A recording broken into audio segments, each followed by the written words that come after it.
E aí, desde ali, então, meu irmão conduziu para que fosse acreditado que era um suicídio. E outra Ele disse para mim, também, Cátia, né?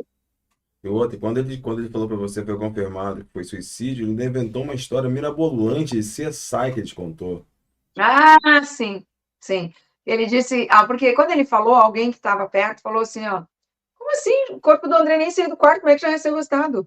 E ele disse, mas agora é assim.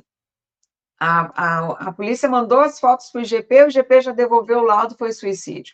Marconde, eu estava num momento, e eu talvez por muitas vezes eu me culpo, e por outro lado eu também não consigo ter, eu não conseguia ter a clareza das coisas, dos fatos, né? Mas muita coisa ficou muito claro depois para mim. Então, na verdade, ali ele já estava construindo a mentira dele, né? E essa pessoa que Exato. ouviu, né, era uma pessoa que, por mais envolvimento tinha com a família, ela conseguia ter ver esses olhos e cobrar ele. E a mesma coisa o policial militar, tanto da Brigada Militar, né, que é a polícia militar de vocês, e o pessoal, Uhum. e os funcionários da Brigada Militar, também falaram aqui no meu apartamento, antes do corpo do Andrei ser retirado, duvido esse tenente justificar que isso aqui foi um suicídio, porque essa cena não é de suicídio. Foi aí, então, que na época eu namorava um rapaz, que ele ouviu essa fala, e ele guardou para ele, porque ele disse que nós éramos um relacionamento recente, então ele ficou com receio de falar e eu não acreditar nele. E até por tudo que a gente estava vivendo, e ele viu que meu irmão era uma pessoa super acolhida na família, né? Ele é padrinho Uhum. de outros sobrinhos, na sociedade, todo mundo sempre gostou muito do meu irmão. Então ele guardou essa informação para ele. E numa sessão de terapia, 6 meses depois, a minha filha também lembrou dessa frase. Então, foi uma frase que foi dita aqui na sala, que outras pessoas também ouviram. Então, foi tudo tratado ali nos primeiros tempos como um suicídio. Tanto é que quando as pessoas falecem, né, os familiares, amigos querem guardar as roupas, pertences, para não fazer doer na pessoa enlutada, na mãe, né? E eu pedi, ninguém mexe nas roupas do Andrei, que depois eu vou decidir o que que eu vou fazer com as roupas do Andrei. Acabei doando para o Lar Santo Antônio, que o Andrei era devoto de Santo Antônio, né? Eu tenho uma tatuagem aqui em homenagem ao Andrei, que eu fiz uma tatuagem de Santo Antônio. E eu disse, eu vou ver o que que eu vou fazer com as roupas do Andrei. E meu irmão disse, Kátia, se tu quiser me dar as cuecas do Andrei, eu aceito, porque elas servem em mim. Naquele momento, Marconde, foi outra coisa que eu também não me dei conta que não ia servir nele, né? O Andrei era uma criança, meu irmão era um adulto. Mas, por impulso, eu dei. Ele ficou com todas as cuecas do Andrei. E aí, nós fomos para o Rio de Janeiro, estava se aproximando as datas de final de ano, ali, as comemorações, e nós estávamos muito abalados. Nós vamos passar, não as festas de final de ano, nós vamos ser acolhidos pelo meu irmão do bem, né? Uhum. E lá, na noite de Natal, a gente estava todos tristes, né? Um tentando proteger o outro, eu tentando proteger meus filhos também tentando me proteger, eu tentando proteger meu irmão do bem, minha cunhada do bem, né? E a gente tentando fazer um Natal diferente sem o Andrei era muito difícil, era o primeiro Natal sem o Andrei, e o Andrei era uma criança que gostava muito de Natal. E aí, quando até nós conversamos, eu disse, não, vamos fazer uma ceia, uma coisa muito simples aqui, em homenagem ao Andrei mesmo, né? Uhum. E aí o meu irmão, o réu, morava num outro bairro lá no Rio de Janeiro, ele fez questão de estar com a gente, que, né, que queria compartilhar esse momento com a gente. Só que ele e a esposa dele, a família dele, estavam no outro clima. Nós estávamos de luto, nós ria chorando, né? A gente se não conseguia nem comer direito, nós todos muito tristes. E eles não, estavam alegres. Meu irmão disse: vamos fazer um amigo secreto, porque agora eu vou morar em Porto Alegre. Eu preciso de liquidificador, eu preciso de imóveis, eu preciso. Eu falei: não, nós não vamos fazer amigo secreto. Nós vamos fazer uma janta, nós vamos fazer uma coisa muito, muito íntima aqui, Íntimo. até em homenagem ao Andrei. Respeita o Andrei. Não tem um clima para fazer amigo secreto, que seja só com as crianças. Não, nós não temos esse clima. E aí, na noite, nós jantamos ali, né? E um pouco antes da meia-noite, Marconde, nós estávamos na sala e eu estiquei as mãos e falei assim: eu quero pedir uma oração para o Andrei. Vamos dar as mãos e pedir. Eu com muita força, assim, Marconde, porque minha vontade era de chorar, né? De muita Sim. tristeza. Mas eu pensei: eu preciso ser forte pelo Anderson, pela Andressa, e pelo meu irmão do bem, pela minha cunhada e pelas minhas afilhadas. Porque o meu irmão, que é real, e a família dele estavam no outro clima. Eles queriam Tava botar em música, eles festa. queriam dançar. Não Tava em entendi. festa. Tava em Em festa. festa, ele estava numa festa, para ele era uma festa. E aí nós damos as mãos assim, e quando eu olhei para minha cunhada e para o meu irmão, eles se olharam entre eles com um olhar de risada, de deboche, aquilo ali De me soou desdém. estranho, né, Marcos? Desdenhando o que eu tinha pedido. Eu não estava pedindo uma coisa nada de anormal. Eu estava pedindo uma oração para o meu filho, que há menos de um mês tinha falecido. E na tese do meu irmão, era pela arma do meu irmão que ele morreu, né? Sim. E ele não, ele se eximiu de qualquer responsabilidade, rindo.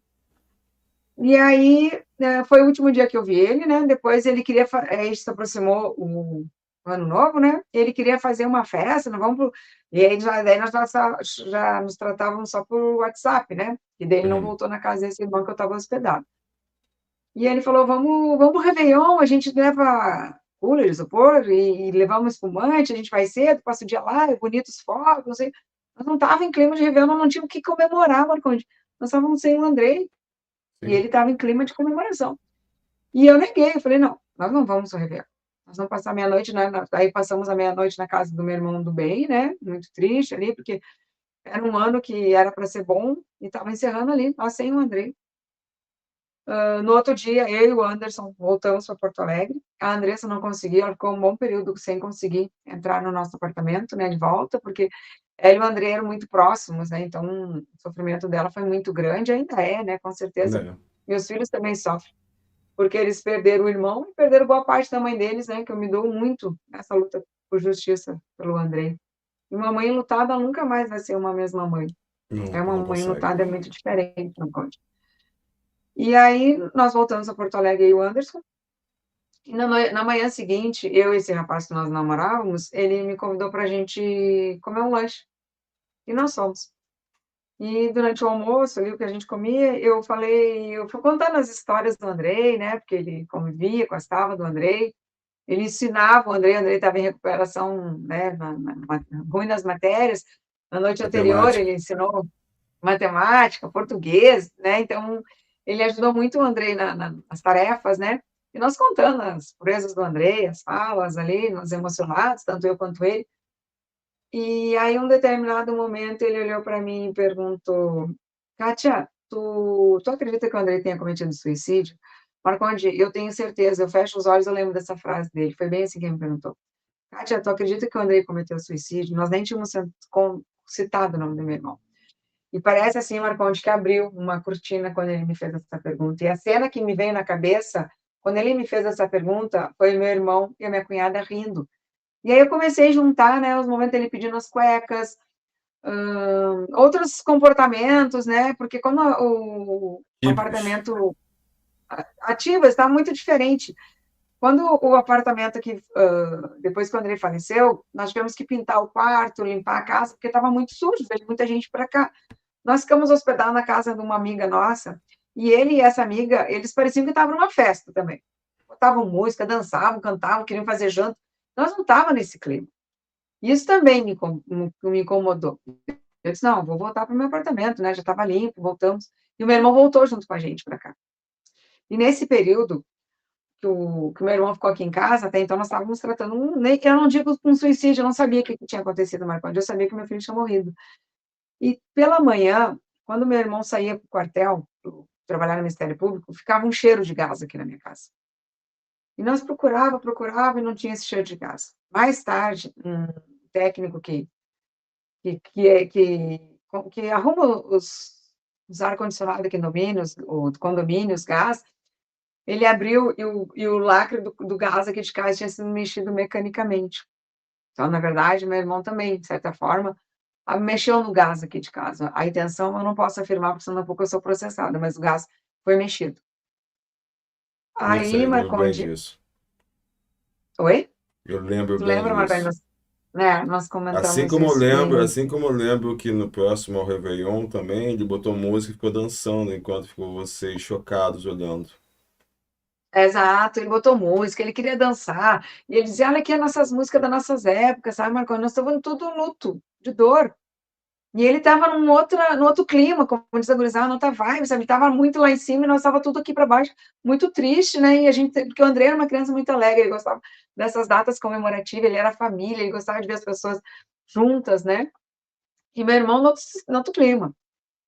Aí, quando o Luciano me perguntou isso, Marconde, eu disse: "Não, foi meu irmão". E eu me abaixei e pensei: "Quem é que vai acreditar nisso? Quem é que vai acreditar em mim?", né, eu sou uma auxiliar de enfermagem, meu irmão é um tenente da brigada militar, trabalhou a vida toda na parte da inteligência, uma pessoa benquista na sociedade, uma pessoa de referência na profissão dele. Mas aí, Marconde, eu lembrei, eu sou mãe, esse título de mãe nos dá muito poder, Marconde. E tudo que eu fiz foi tudo por amor ao Andrei, esse amor, essa determinação, essa saudade do Andrei. Às vezes, nós íamos lá no IGP, atrás das perícias, o Luciano me ligava: "Kátia, vamos lá hoje ver se saiu o resultado da perícia". Muitas vezes eu estava chorando na cama. Eu dizia: "Vamos, Luciano". Eu guardava meu choro, minha tristeza no estojo e a gente ia. E lá por muito tempo eles nos negaram assistência, né. Chegou uma época que a delegada Elisa não quis mais nos atender, e nós começamos a ser atendido pelo delegado Grilo. E uma das perguntas que foi feita a ela, por que que ela não pediu o exame de conjunção carnal? Eu nem sabia que existia esse exame, Marconde. E ela alega que não pediu porque meu irmão era o padrinho do Andrei, ele era da família, era um tenente da brigada militar, e que nós, na família, eu não havia pedido esse exame. Eu nem sabia que existia esse exame, Marconde. Fiquei sabendo só Porque depois da morte do Andrei. não, e também porque, como deu ali que ele teoricamente teria tirado a vida, nem o exame de necropsia foi realizado, foi direto. Não, foi feito, Marconde, foi feito e foi tudo falho, né? O laudo é inconclusivo para suicídio, tiro acidental e não descartam a possibilidade de participação de terceiro. Então, o IGP se eximiu de qualquer responsabilidade. Foi encontrado um bilhete, eu vou fazer uma linha do tempo aqui para ti e para o pessoal que está assistindo entender. Na segunda-feira, né, que aconteceu a tragédia da Chapecoense, o Andrei estava estudando, então, com o Luciano para melhorar as notas dele. E eles pediram um caderno, né, e eu tinha um caderno pequenininho, assim, ó, e eu entreguei para eles o caderno, e aí eles escreveram ali, me devolveram o caderno, eu levei de volta para o meu quarto. Então, esse caderno só esteve junto com o Andrei de noite, e o Andrei estava de bermuda, na segunda-feira de noite. O Andrei, segunda-feira, foi para a escola de calça jeans. E ele chegou da escola, tomou banho e botou uma bermuda. Então, daí foi nessa noite, na segunda-feira, que o Luciano ensinou ele matéria, matemática, português, várias matérias ali, né? Tá, e aí o Andrei estava de bermuda, dormiu na segunda para terça, que na segunda ele fez uma massa com molho branco de janta para nós. Na terça-feira ele foi para a escola com uma calça preta, chegou da escola, né, nós almoçamos, vamos dormir com o cochilinho, ele botou uma bermuda e enquanto eu fui para o aniversário, ele tomou banho e botou outra bermuda. Ele estava dormindo já com outra bermuda quando eu cheguei no aniversário. E esse bilhete, Marconde, que eu achei, estava no bolso dessa calça que o Andrei usou lá na segunda-feira, no bolso esquerdo do Andrei. Hum. E esse bilhete estava escrito assim, ó: "Mãe, te amo. Me enterre com a camisa do Grêmio". E aí tá AND piscado, assim, como quando tu quer apagar um nome, uma palavra que tu escreveu errada, e do lado escrito Andrei. Nós levamos esse bilhete, entregamos os cadernos do Andrei e a perícia não consegue concluir que essa letra seja do Andrei. Nem conclui, nem descarta que seja do Andrei. Então, é uma outra perícia inconclusiva. Inclusive. Inconclusiva. Não foi, por exemplo, nas mãos do Andrei, não foi periciada para ver se tinha algum resíduo. Não foi periciada as mãos do Andrei. Inclusive, nas fotos da perícia do IGP, não aparecem as mãos do Andrei. Na foto do IGP, a pistola tá em cima da cabeça do Andrei, em cima do travesseiro. E na hora que aconteceu a tragédia, que meu irmão gritou e nós entramos no quarto, o Andrei segurava o cano, Marconde, o cano da pistola. A pistola é assim, né? Aqui é o Sim, cabo e aqui é o cano. Sai a isso. bala, projétil, como fala, né? O Andrei segurava o cano. E eu falei pro policial da Polícia Civil, que usa camisa preta, né? Que Ele o tava Andrei com as duas segurava o mãos no cano, cano. as duas mãos no cano assim, como quando tu reza. Eu ainda disse para ele deve lembrar dessa minha fala. Eu disse, o meu filho segurava o cano como se estivesse rezando. Então, Marconde, foram muitas falhas grotescas. Hoje, eu como mãe do Andrei, uma mãe que luta quase 9 anos, eu consegui perceber. E os profissionais estudam para isso, nem estudam para fazer perícia, por mais que fosse uma cena chocante, uma criança em óbito, eles são profissionais, eles têm que ter o controle emocional. Não foi um profissional, foram vários profissionais, tanto da Brigada Militar quanto da Polícia Civil, que viram a cena e não conseguiram ver que foi um suicídio.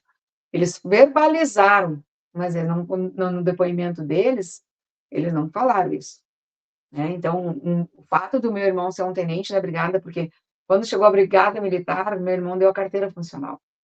E essa carteira conduziu toda a cena para que fosse induzido a acreditar que foi um suicídio. Com certeza. Mas o Andrei me contaria, Marconde. O Andrei é uma criança comunicativa, expressiva, opinião forte, personalidade, ele não ia se deixar ser chantageado pelo meu irmão, seja por dinheiro, por ameaças. Então, ele conseguiu conter o Andrei até a hora que eu cheguei, mas eu acho que o Andrei tentou descer No dia do seguinte ia falar. treliço, ele me contaria. E Eu tenho certeza que o Andrei me contaria. tem outros pontos, Kátia. Na época que nós falamos sobre esse caso, primeira entrevista, eu até falei com um perito sobre a posição em que ele segurava o cano, e o perito falou, olha, tem a trava de segurança que ele teria que tirar, tem a arma deveria estar em certa posição, para ele acertar o gatilho com a mão naquela posição seria muito difícil, ele teria que botar os dedos mindinhos para dentro, ele não teria força para fazer aquele disparo. A posição que ele estava ali, ele teria que estar olhando para o cano com o pescoço. Não dava, não dava. Eu falei assim, olha, é uma cena quase impossível para uma É, criança tirar a própria vida. E até por conta da posição que o projétil teve ó, na saída também, a posição do disparo. A doutora Lúcia Calegari fala sobre isso. Ela viu isso, ali ela viu o fala. erro. Ela É, é, acontece, ela acredita muito que a bala entrou pela frente. Aliás, desculpa, a bala entrou por trás, que atrás está um furinho bem pequenininho, e aqui na testa do Andrei, um rasgo enorme, assim. sim, eu lembro de tudo isso.